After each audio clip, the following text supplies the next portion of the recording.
Renato Cais, presidente del Coro Castella, una formazione corale, musicale che si appresta a festeggiare i suoi 60 anni. Che cosa rappresentano per voi questi numeri, insomma questo 60esimo? Buongiorno, 1966-2026, 60 anni di Coro Castello.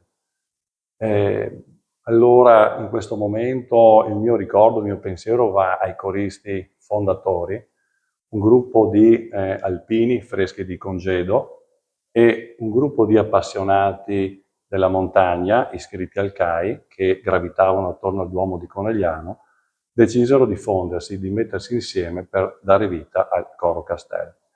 Se noi ci siamo, questo lo dobbiamo grazie a loro.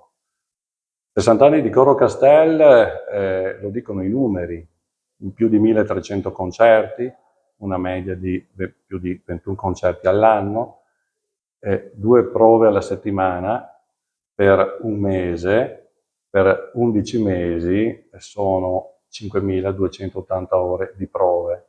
Quindi cosa diciamo? Diciamo che il Coro Castel è partito dalle sue origini e per rispettare un determinato decalogo di canto tradizionale, per arrivare poi ai nostri giorni anche alla musica moderna. 2 anni fa abbiamo presentato una serata intera su Lucio Battisti al Teatro Accademia, completamente esaurito.